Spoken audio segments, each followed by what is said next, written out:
Good evening, and we are glad you've joined us. Welcome to Bible Study. I'm here with my friend Stoney. I'm Pastor Kennon, and Stoney, tell everybody what you do. I'm the Director of Security for Broadmoor United Methodist Church, and I have a day job with the state. How long have you been doing that now? Which one? Our stuff here Your together. gig here? April the 4th, I believe, was my inauguration day. Wow, so you, friend, are kind of inching up on your year mark. Almost a year. How about Has that? it been a year? That's crazy. Wow. Time flies when you're having fun, and we're certainly doing that in this study. Well, are we? Because I noticed at the beginning of it, you called me your good friend, and this last one, you just kind of said friend. I mean, have we been doing this too long now? You Do we know, need a break or what? Look, study the Bible, not me, okay, bro? Fine. So let's stick with what we know. Listen, we're going to be really unpacking this identity thing again with Jesus. And so we're going through the book of Mark. We're asking the question, who do you say I am? And tell everybody why that's important. Why is it important that we know who Jesus is? Because when we establish who he is, then we can come up with our identity. If we want to be like him or act like him or talk like him, you know, that's who I want to be like. I want to be like Jesus. Yeah. So the first question is like, do you?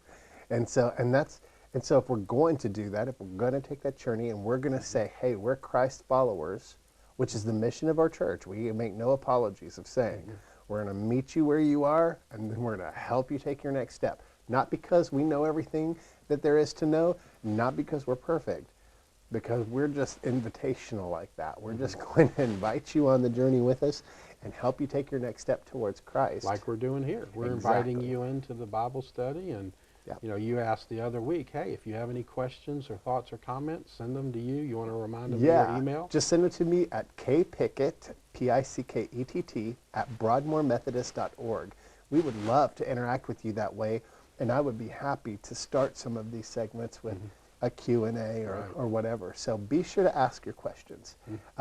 And the other thing that I want you to know is that there's a reading plan for this. You can go onto our website at www.broadmoormethodist.org and get a reading plan. It'll take you through the book of Mark. And it even gives you the weekends off.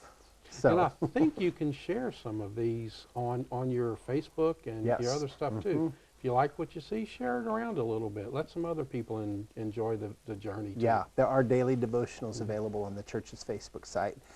So tonight we're going to be talking about leadership, and we're also going to be talking about provision.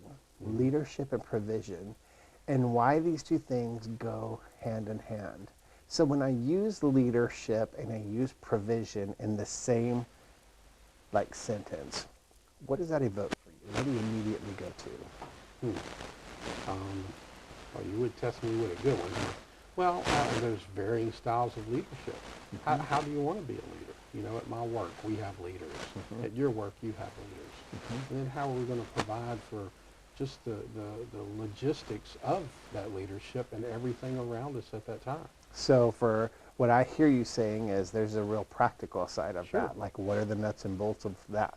Keep it simple. Keep it simple, yeah. And so, you know, there are things that as a leader for our church that I try to make sure that we provide a safe environment for our children and our youth, a good, a vibrant, lively, engaging worship, authentic relationships that aren't phony baloney, but that are substantive. We want to get in your mess and we want you in ours, you know, like we want you to understand that you belong in that way. And so we're, you know, committed to those kind of core values.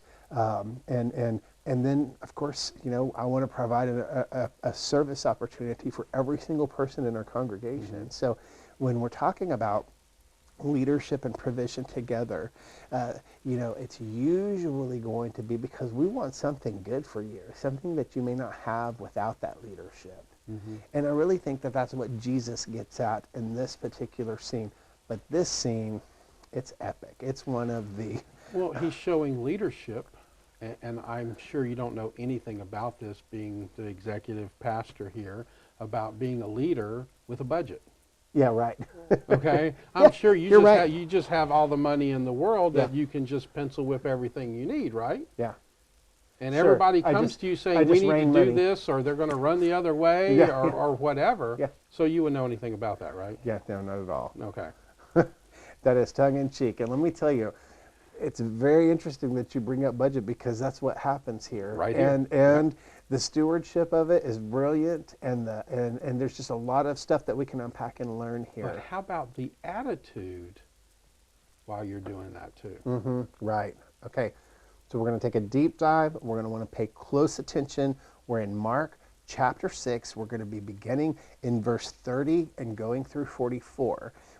Stoney's going to read out of the NRSV, and we are looking at the story of the feeding of the 5,000. Now, this isn't really just 5,000, right? Because you It's had actually families, way more you had than children, that. Yeah. you had, because at that time only the men really got counted. Right. And so just know that this is probably 15, 20,000 much bigger maybe. 'Cause than you know, 5. You had children, you had, and you had everything. I mean, your friends were with you, you know, so who got counted in this? Yeah. So, Yep. All right. So let's right. take it.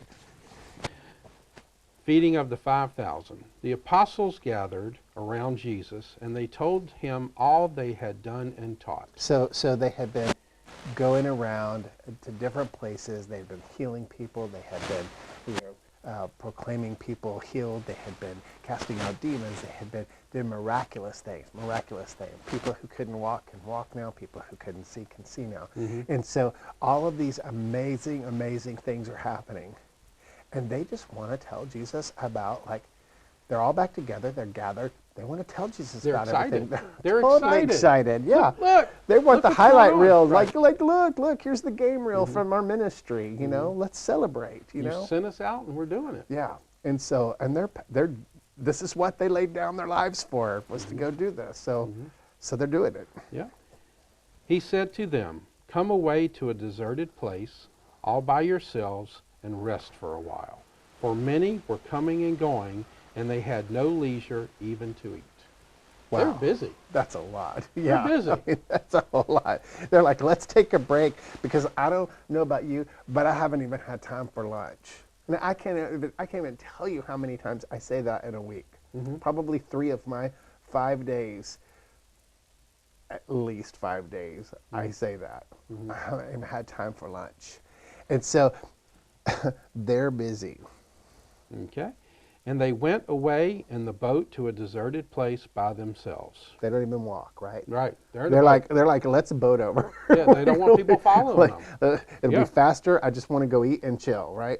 So now many saw them going and recognized them.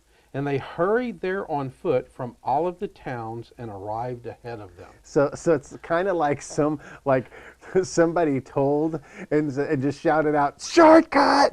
And Can you imagine being on the boat and seeing 10,000 people scurrying around on the beach or the water side? I feel so sorry for them because Right. you know that they're probably thinking, "I just want to get away from people." Just a break. Yeah, just a little time out. Not that they don't love them, but they've been busy, right? Right. As he went ashore, he saw a great crowd, and he had compassion for them, because they were like sheep without a shepherd. He began to teach to them many things.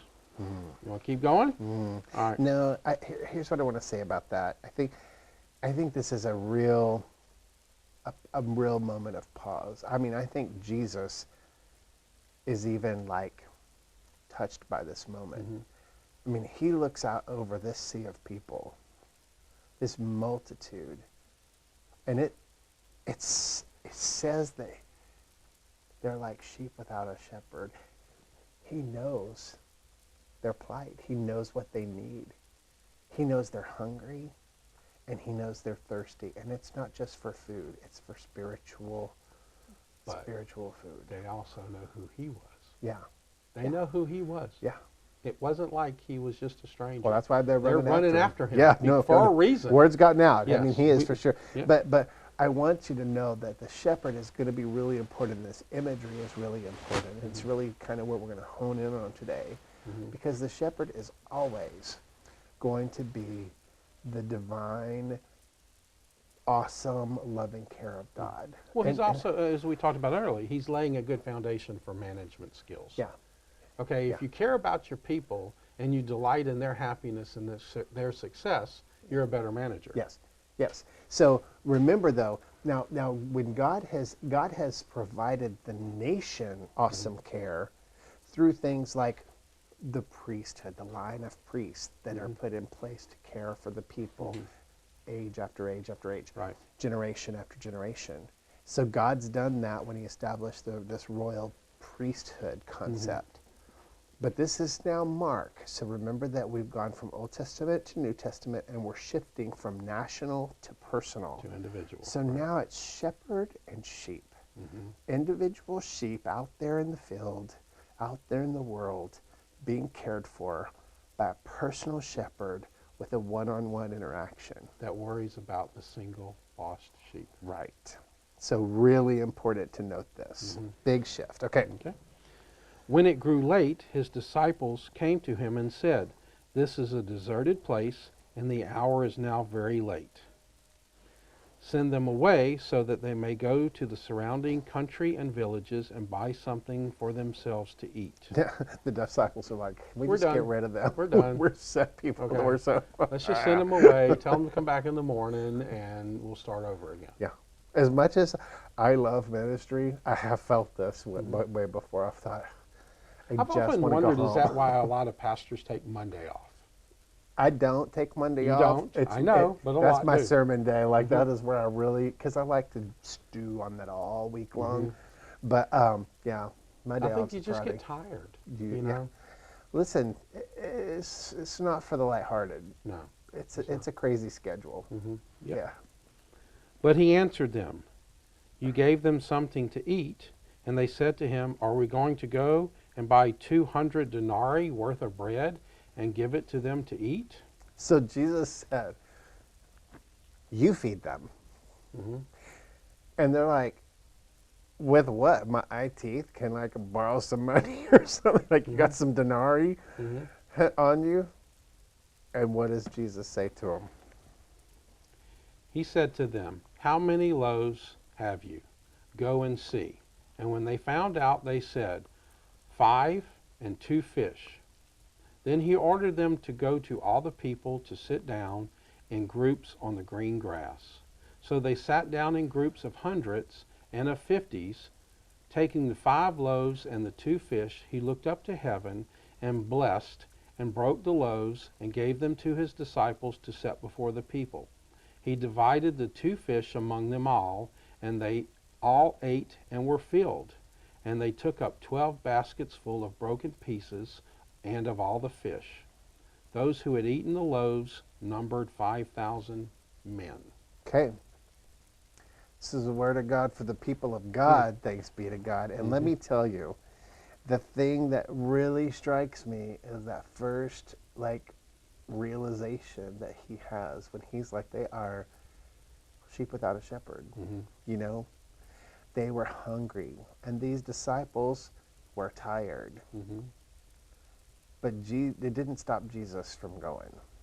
You know, and so He must have been a he's- beast. Well, He you know, must have been a beast. he sees the opportunity. Right. You know, there's 10,000 people out here. You know, this can be a real moment if you just won't, peter out on me here. Like we got this to do. You can tell me about all the stuff we did, but you've got this opportunity right in front of you, right? And so, I don't know. I just see this in people today. I see that people are needing things. I see that people are needing not only physical food and water, but also spiritual food Right. and water. We're a desert, man. In a lot of ways, the world is parched. And COVID hasn't helped that.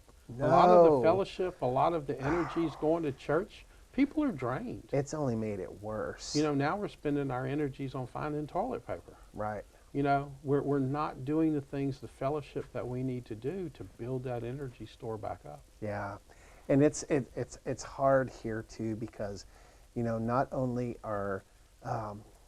is there this concern over the resources, But the people who are in charge of handling that are whipped. Mm-hmm. They're tired.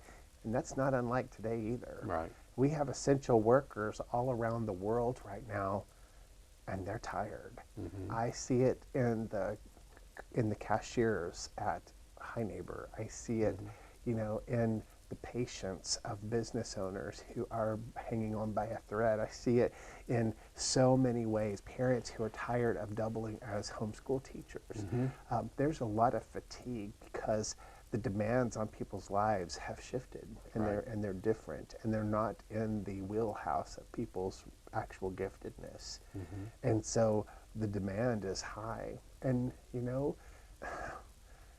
when there's all of that going on, it's easy to get people doubt because that's challenging and Yes. it's hard work. Yes, it is. It's a tough grind day after day. I know I can speak for my team here at the church when how many times have we changed things? Mm-hmm. Now we're meeting, now we're not. Now we're doing a new online thing, and now we're going to do 2 new online things. Now we're going to 3 online things. Mm-hmm. And let's make sure that, this is right and that is right. And the adult education building's closed. No, it's open. Now it's, because we've had these different stages that we've gone in and out of whether we can meet safely or not meet safely. Mm-hmm.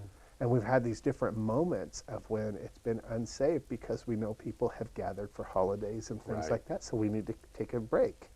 Mm-hmm. And so that gets tiring.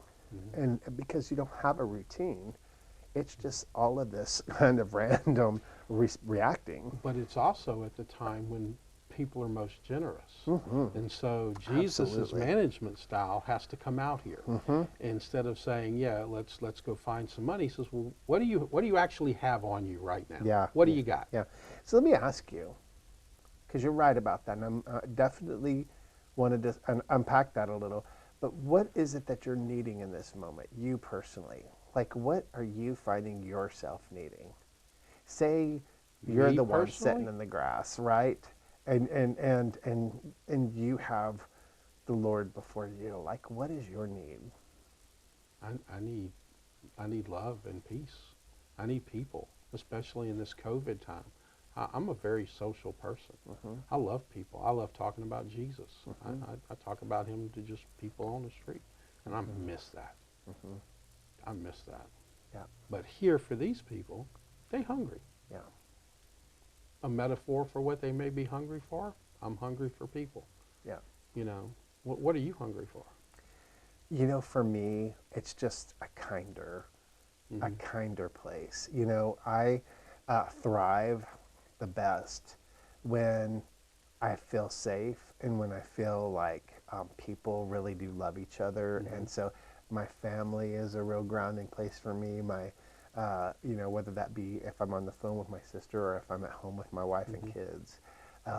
But sometimes this work, because of the nature of people, and their ability to respond in situations like this, it's like, especially if there's a pre-existing thing, you put that under a pressure cooker and it really can magnify. Mhm. An example, the arsonist who attacked the church. Mhm. That's somebody who's already in distress. Right. Put them in the pressure cooker of a pandemic and it turns into a bad thing. And so, I just feel like if we could be kinder and more loving to one another Mhm. and more understanding and less direct, not be so quick to just say everything that's on your mind, but really listen to each other and respond in love, and hear that person. That's what I need. So when God asks them, what do you have? Mm-hmm. What do we have? Sometimes we don't always have money. Mm-hmm. Sometimes all we have is a random act of kindness. Yeah, exactly. So can he multiply that like he did the fish? What if you hit the right person on the right day and they talk to somebody else and they talk to somebody else? How far can that go? How far can he multiply that? But see, Jesus wanted to get there with them, Mhm. but the disciples couldn't get there because they're too busy too thinking tired. about They're talking, and here we go. You're coming right into it. tired. Are we always available to be kind? Yeah, right. We're tired. Yeah, We're exhausted. yeah, We're working 2 jobs. Yep. Then we have to come home and clean house and babysit and take care of things. Yep. So and I love this story about the loaves of bread and the 2 fish, because his management style, he says, you're still going to go do this. He doesn't do them for it. Mm-hmm. He says, go do this. Yeah, but they didn't want to do this, but they did want to go eat and tell him the highlight reel, right? So they had the energy for that. Mm-hmm.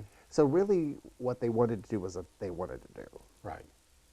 But he had another plan for him. Right, because he looks out over this sea of thousands of people, and he knows the opportunity. Mm-hmm. He knows that this is going to be a monumental moment that we're still going to be talking about 2,000 years later.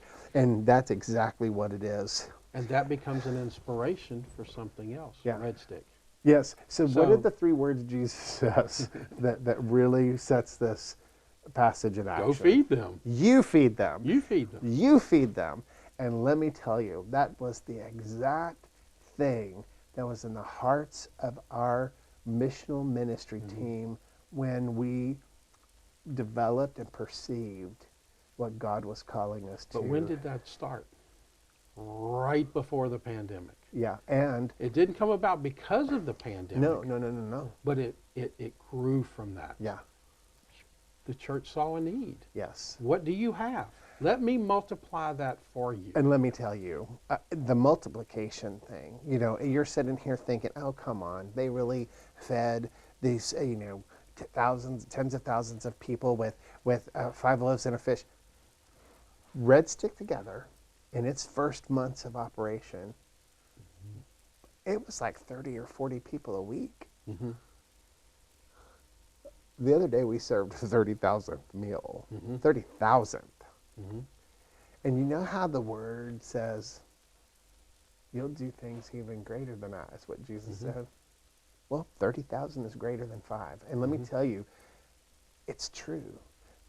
But I would have never, ever, if you'd have told me that we were going to feed 30,000 people by this time this year, my mind couldn't have dreamed that. So let me ask you a question. In this time when the disciples and they're going out and feeding the people, did they say anything to them?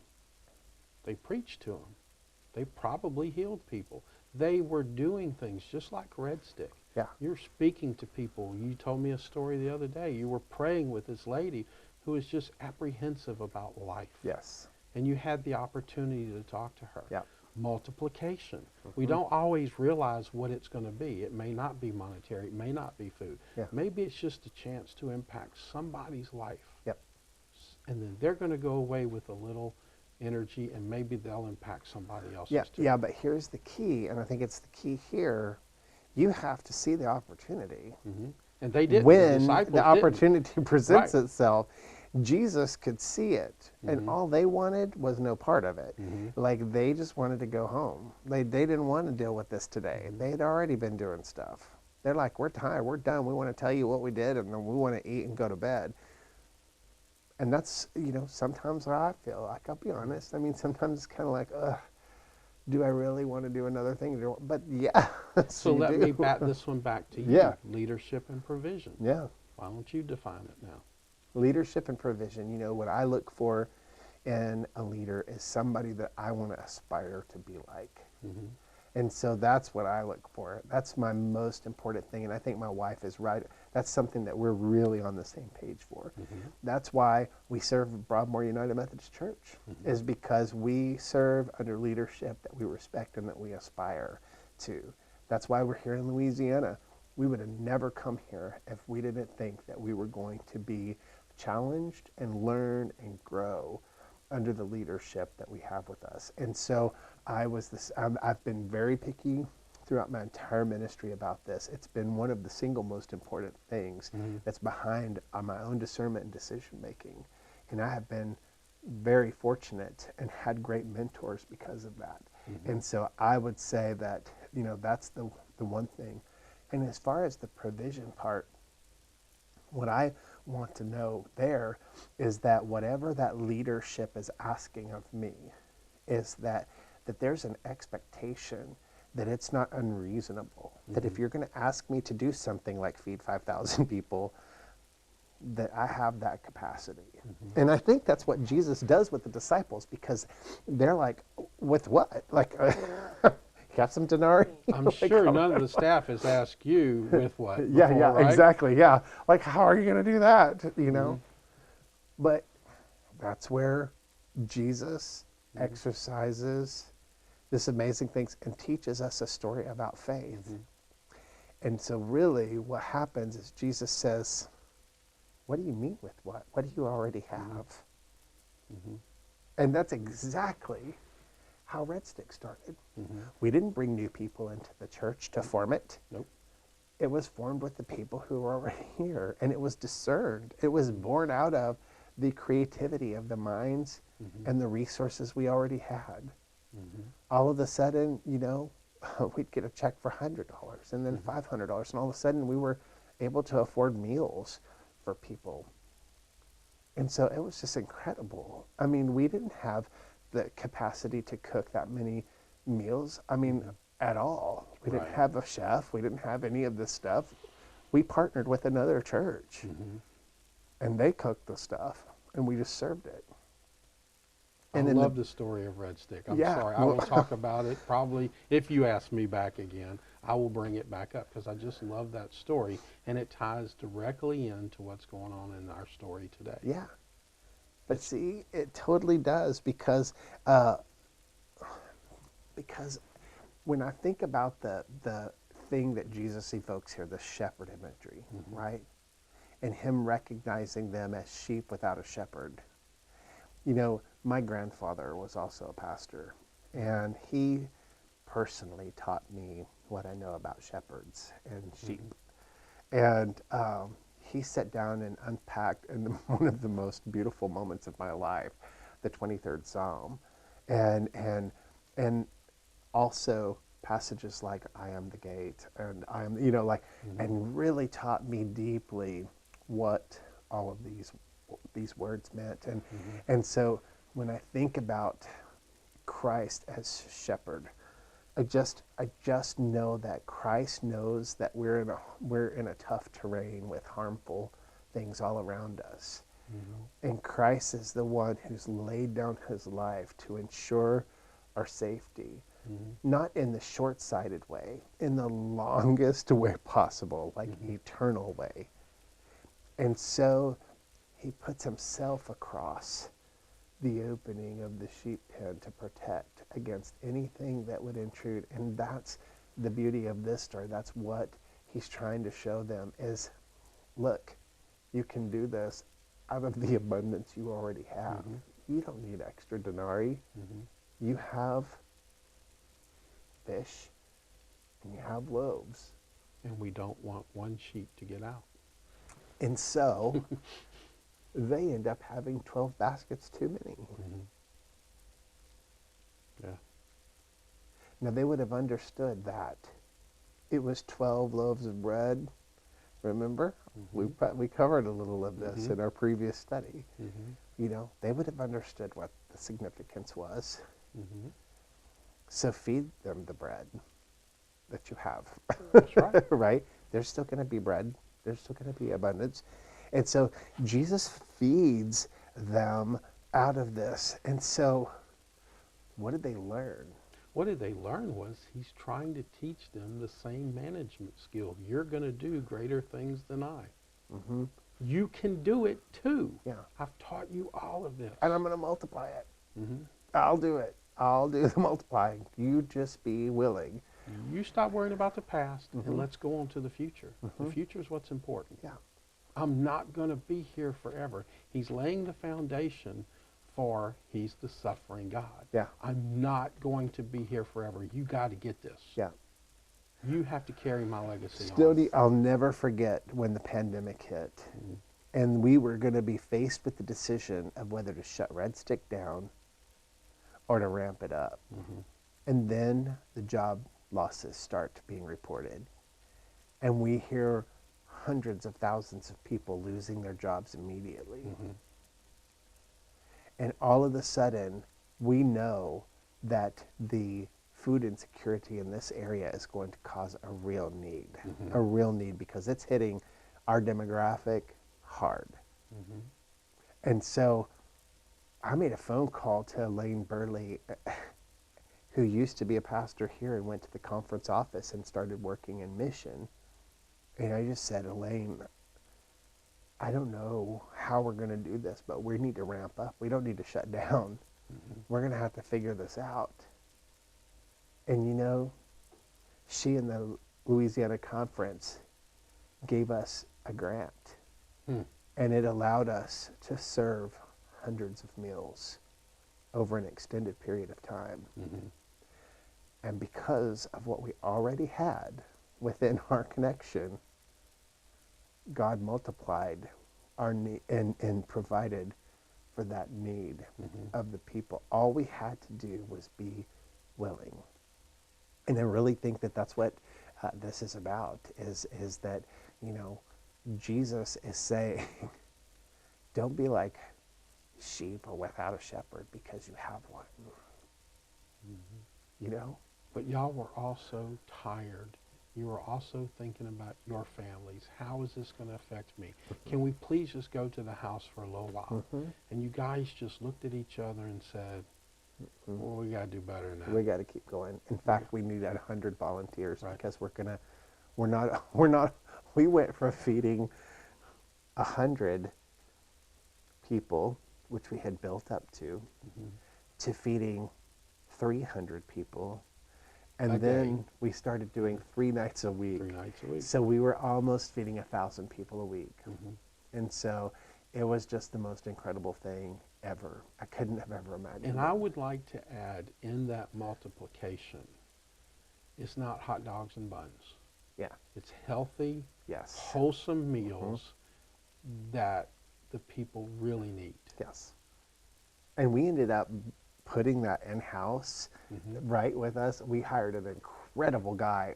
He's a new addition to our ministry team, and his ministry has exploded here. I mean, he now does. He bought on to this program. He did.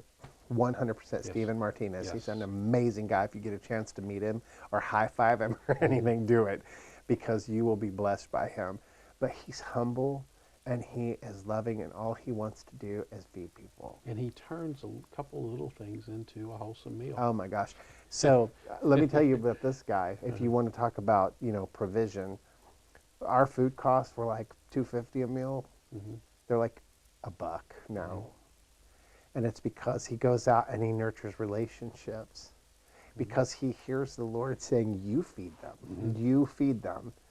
And so I just, here's what I hope, though, for us to really get when we're in this conversation about identity and who we are, is that we are personal relationships with Jesus Christ, and we're intimate and we matter. And so it's a beautiful thing, because there is a certain promised care that comes with being a child of Christ. And it's a beautiful care. It's an extravagant care, and it is a care of protection and provision, and not just physically, but here, a care of your heart. And there's nothing that Christ is asking us to identify with that is harming us. It's all to help us to be better and to love one another and to love God.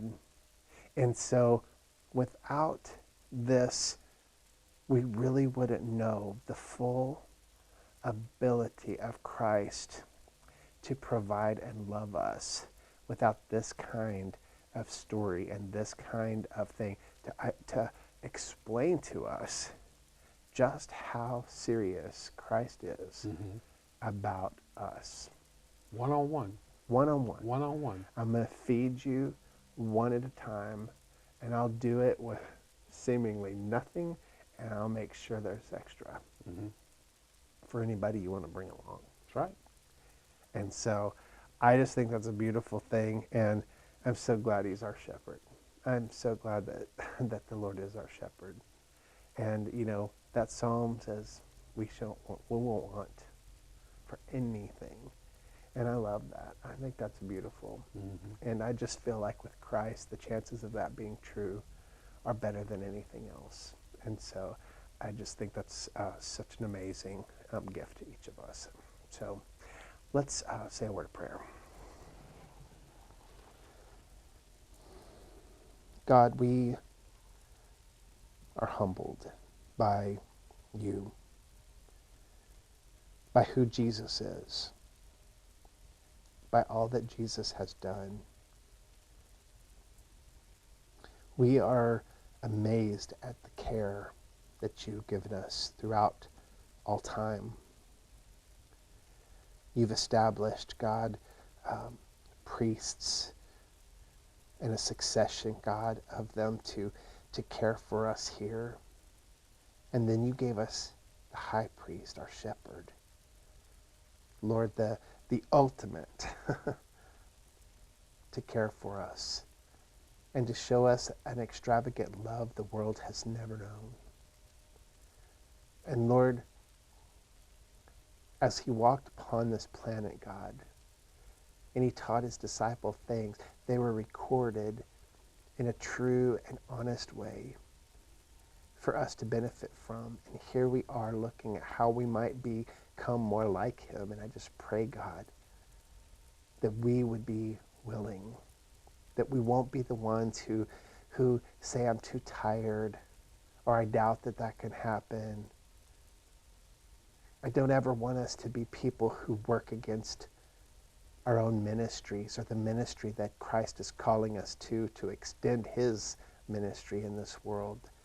Don't let us be the ones who say, I'm peopled out, I'm tired, I just want to go home. Rather, help us, God, to be the church that says, we've got some loaves and fish.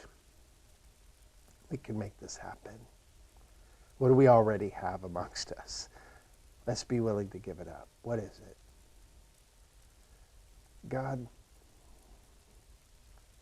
help us to know that we're loved.